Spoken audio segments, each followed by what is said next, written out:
남편이 제 앞에 무릎을 꿇고 눈물로 사죄할 때 저는 화가 나기는커녕 오히려 부드럽게 말했습니다.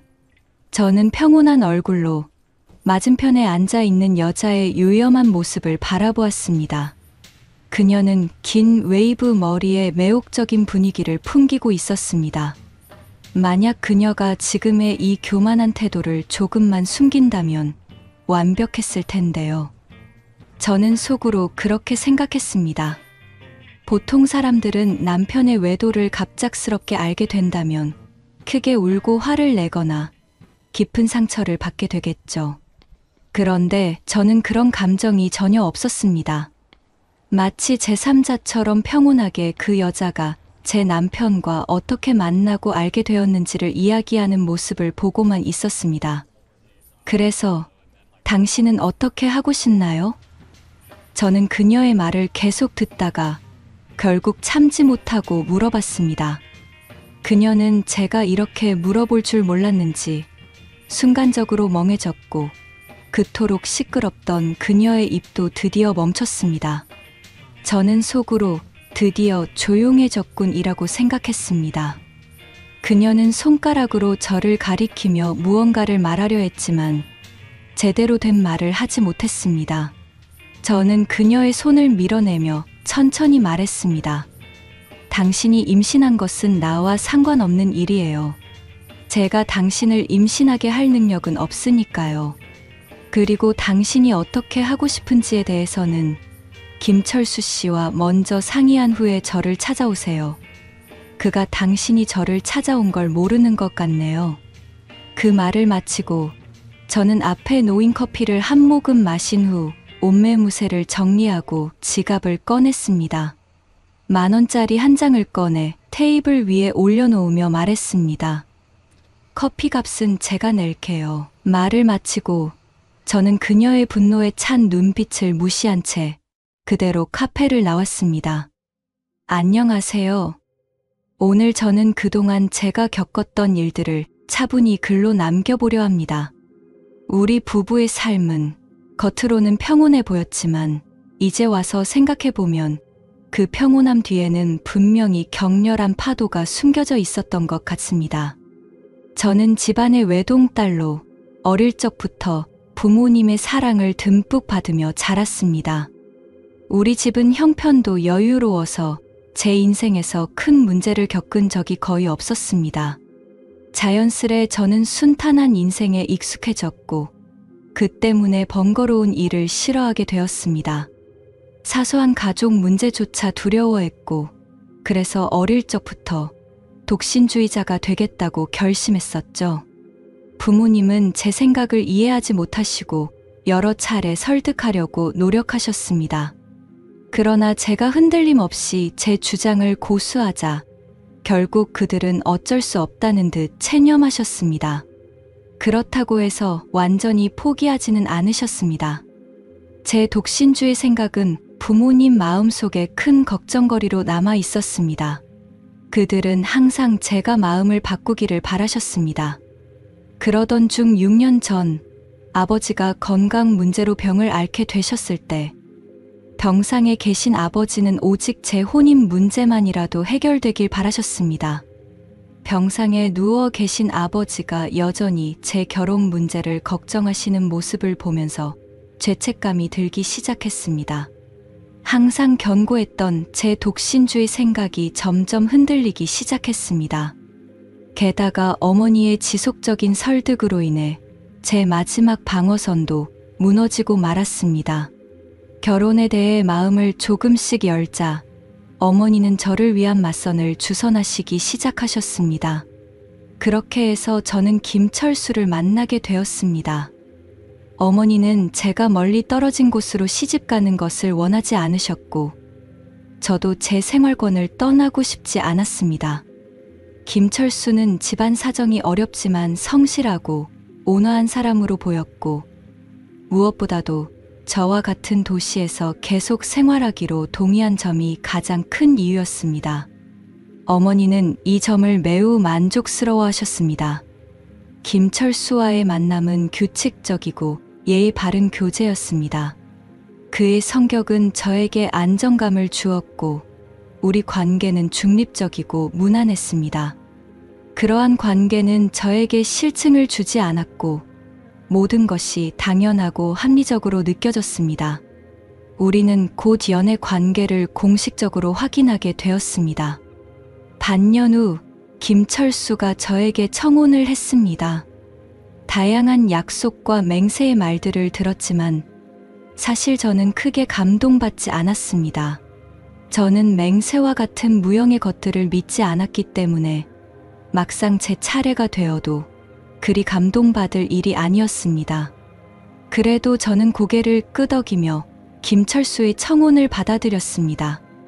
비록 저는 독신주의자였고 김철수와의 관계도 열렬한 사랑보다는 그저 평범하고 물처럼 담백한 관계였지만 제가 한 결정에는 책임을 져야 한다고 생각했습니다. 그래서 저는 그와 결혼하겠다고 결심했습니다. 결국 김철수와 저는 구청에 가서 혼인신고를 하였습니다. 이 소식을 들은 부모님은 기뻐하셨습니다. 부모님은 저를 위해 성대한 결혼식을 준비하고 싶어 하셨지만 저는 원래 복잡한 것을 좋아하지 않아서 그 제안을 정중히 거절하고 제 의견을 말씀드렸습니다. 부모님은 제 의견을 존중해 주셨고 결혼식은 간단하게 치러졌습니다. 결혼식은 비록 소박했지만 부모님은 제가 결혼을 결정한 것에 대해 안도하셨습니다. 남편의 집안이 어렵다는 것을 아셨기에 부모님은 예물도 받지 않으시고 오히려 5천만 원의 결혼 지참금과 신혼집 한 채, 수입 고급 자동차 한 대를 주셨습니다. 부모님은 오직 남편과 제가 안정된 삶을 살기를 바라셨기 때문입니다. 그렇게 해서 시작된 우리의 결혼 생활은 처음에는 평온하게 이어졌습니다. 그러나 점차 서로의 차이점들이 드러나기 시작했습니다. 우리는 아이도 없고 같은 취미도 없으며 성생활도 자주 하지 않았습니다. 마치 맹물처럼 아무런 맛도 없는 평범한 생활이었습니다. 이제 와서 생각해보니 모든 평온함 뒤에는 격렬한 파도가 숨겨져 있었던 것 같습니다. 저는 이제 모든 걸 내려놓고 차분히 이야기할 수 있습니다. 결혼 후 지난 5년 동안 남편은 아버지의 지원 덕분에 좋은 회사에 들어갈 수 있었습니다. 그 후 그의 성실함과 능력을 인정받아 지금은 그 회사의 부장으로 일하며 연봉이 수억 원에 이르고 있습니다. 반면에 저는 원래부터 일에 대한 욕심이 크지 않았습니다. 어릴 적부터 풍족한 집안에서 자라온 영향일지도 모르겠습니다. 그렇다고 제가 전업주부로만 지내고 있는 것은 아닙니다. 저는 작은 아트 공방을 운영하고 있는데 일이 여유롭고 편안해서 매우 만족스러웠습니다. 우리 부부는 돈 관리를 따로 하고 있습니다. 저는 남편에게 의지할 필요 없이 제 수입만으로도 생활비를 충분히 충당할 수 있었습니다. 게다가 어릴 적에 부모님이 미리 증여해 주신 돈을 활용해 재테크와 투자에서 좋은 성과를 내고 있어 그 돈으로 제 사치스러운 생활비를 충당하기에도 충분했습니다. 이러한 경제적 독립 덕분에 저는 항상 자유롭고 자율적인 생활을 유지할 수 있었습니다. 남편과의 지난 몇 년간의 결혼 생활은 전반적으로 평온하고 안정적이었습니다. 서로를 존중하며 큰 다툼 없이 지내왔습니다. 가끔 사소한 다툼이 있기도 했지만 우리는 금방 화해했고 이런 물처럼 고요한 생활이 저에게는 매우 편안하게 느껴졌습니다. 저는 만약 아무 일 없이 계속 이런 생활을 이어갈 수 있다면 그와 함께 늙어갈 수 있을 것이라고 생각했습니다. 하지만 인생은 정말 묘한 것이죠. 예상치 못한 일이 우리 삶의 평범한 일상에 파란을 일으킬 때가 있습니다. 오늘 제가 받은 한 통의 문자 메시지가 바로 그런 순간이었습니다. 평소와 다름없이 하루를 보내던 중 저는 낯선 번호로부터 온 메시지를 받았습니다. 그 메시지는 저의 일상을 뒤흔들기에 충분했습니다. 문자 메시지에는 남편과 관련된 충격적인 사실이 담겨 있었습니다. 당신 남편의 아이를 가졌어요. 오늘 12시 카페에서 얘기 좀 해요.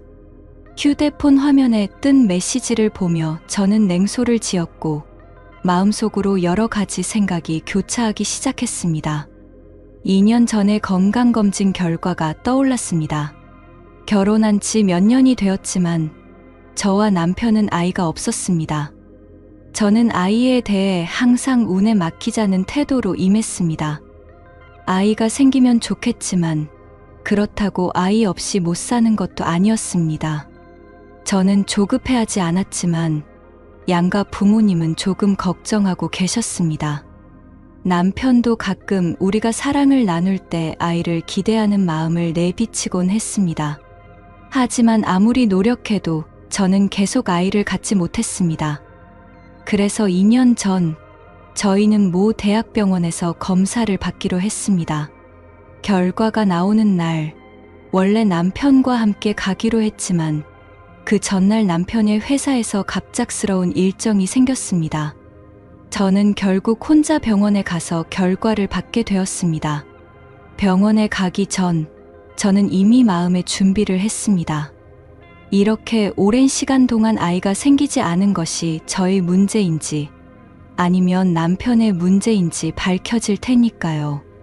만약 제 문제라면 저는 남편의 결정을 존중하고 그의 의견을 물어볼 생각이었습니다. 반대로 그의 문제라면 사실 저는 아이에 대한 강한 기대가 없었기에 아이가 있든 없든 우리 관계에는 큰 영향을 미치지 않을 것이라 생각했습니다. 병원에 도착해 건강검진 결과지를 펼쳤을 때 저는 먼저 제 결과를 확인했습니다. 모든 것이 정상으로 나왔습니다. 그렇다면 문제가 있는 쪽은 남편이겠구나 생각하며 그의 건강검진 결과를 펼쳤습니다. 결과지에는 큰 글씨로 무정자증이라는 단어가 적혀 있었습니다. 남편이 무정자증이라는 사실을 알게 된 저는 당황스러웠습니다. 의사에 따르면 이런 경우는 드물다고 했습니다. 약을 먹거나 치료를 해도 큰 효과가 없을 것이라는 설명을 들었습니다. 쉽게 말해 치료가 불가능하다는 것이었습니다. 이 결과를 알고 나서 저는 마음 한구석에서 묘한 안도감을 느꼈지만 동시에 남편에게 이 사실을 어떻게 말해야 할지에 대한 무거운 압박감이 떠올랐습니다. 그에게 솔직하게 말할지 아니면 아무 일 없다는 듯이 행동할지 고민이 되었습니다. 집으로 돌아오자마자 시어머니에게서 전화가 왔습니다. 그녀의 목소리에는 걱정이 묻어 있었습니다. 소연아, 검사 결과 나왔니? 시어머니의 조급한 목소리가 들려왔습니다. 네, 나왔어요. 제가 대답했습니다. 소연이랑 철수는 괜찮은 거니? 시어머니는 조심스럽게 물었습니다. 저는 문제 없어요. 저는 단호하게 대답했습니다. 그럼 철수는? 시어머니의 목소리에는 걱정이 가득했습니다. 나이 드신 시어머니가 이 사실을 받아들이기 어렵다는 걸 알기에 저는 차마 진실을 말할 수 없었습니다. 남편도 괜찮아요.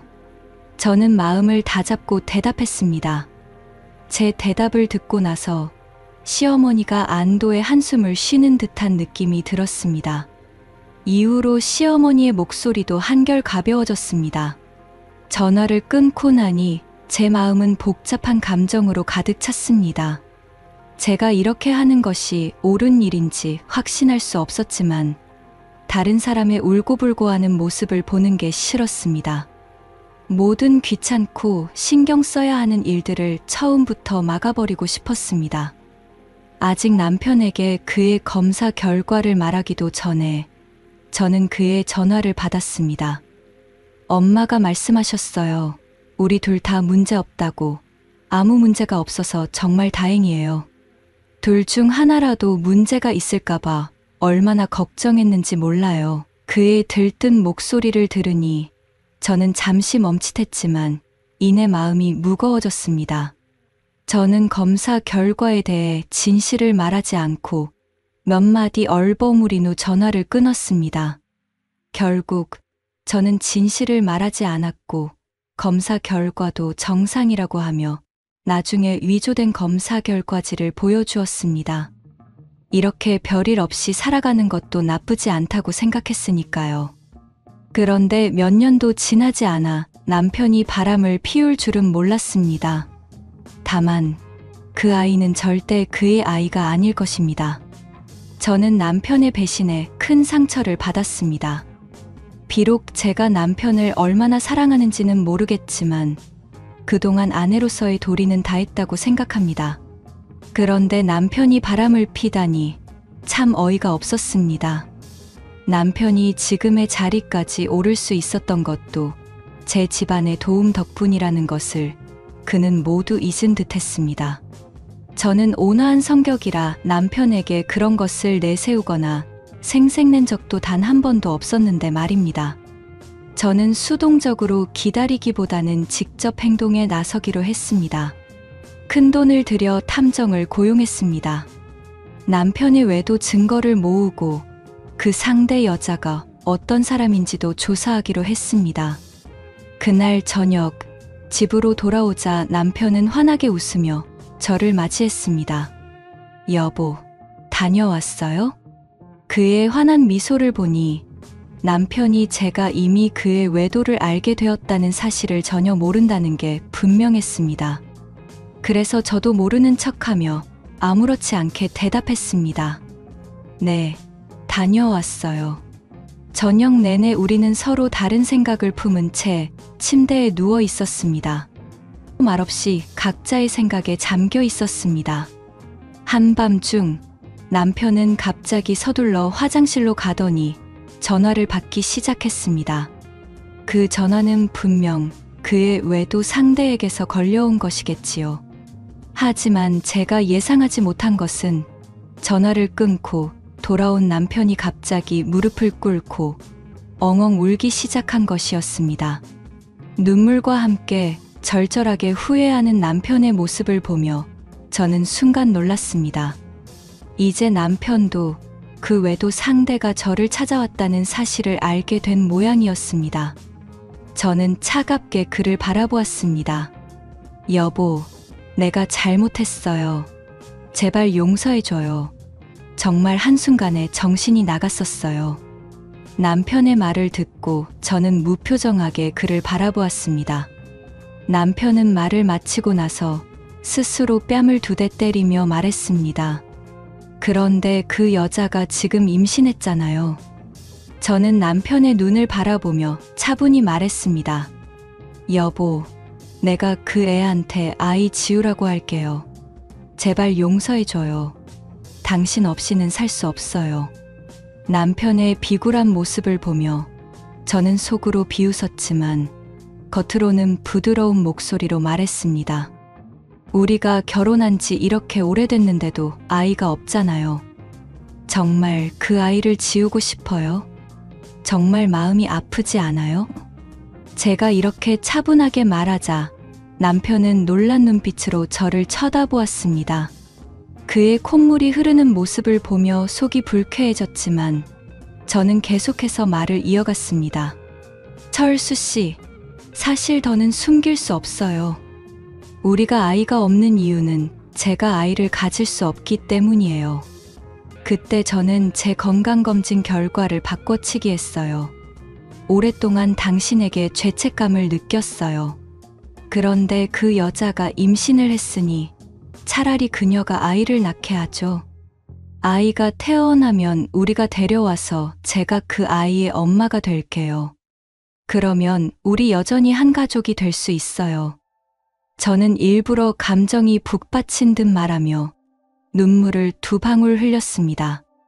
제가 이렇게 말하자 남편은 조심스럽게 물었습니다. 정말이에요? 여보, 정말 저한테 화 안 난 거예요? 그녀가 아이를 낳게 해도 괜찮다고요? 저는 깊게 한숨을 쉬는 척하며 말했습니다. 일이 벌어진 이상 제가 당신을 원망한들 무슨 소용이 있겠어요. 제가 아이를 가질 수 없는 건 사실이고 아이는 아무 죄가 없잖아요. 임신한 아이를 낳게 하죠. 그동안 우리가 아이가 없어서 느꼈던 허전함을 메울 수도 있을 테니까요.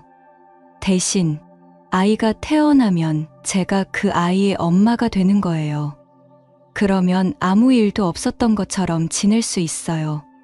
그리고 아이가 태어난 후에는 그 여자와 절대 다시 만나지 않는다는 걸 약속해요. 제가 이렇게 말하자 남편은 즉시 맹세하는 자세를 취했습니다. 여보, 맹세해요. 아이가 태어나면 당신이 그 아이의 엄마예요. 그리고 다시는 그 여자를 만나지 않을게요. 저는 감동한 척하며 남편을 껴안고 함께 눈물을 흘렸습니다. 여보, 제가 이렇게 오래 속였는데 저를 원망하지는 않겠죠? 저는 일부러 죄책감에 찬 표정을 지으며 눈물을 글썽이고 남편을 바라보았습니다. 어떻게 그럴 수 있겠어요? 당신이 이렇게 너그럽게 받아줬는데 내가 당신을 어떻게 원망하겠어요? 그럼 우리 부모님께는 어떻게 이야기할 거예요? 그가 말한 부모님은 저희 부모님을 뜻하는 것이었습니다. 결국 남편이 지금처럼 지낼 수 있는 것도 우리 집안의 도움 덕분이니 제 부모님을 의식하는 것이죠. 부모님은 제가 알아서 말씀드릴게요. 아이가 태어나면 그 아이를 보시고 나면 자연스럽게 받아들이실 거예요. 걱정 마세요.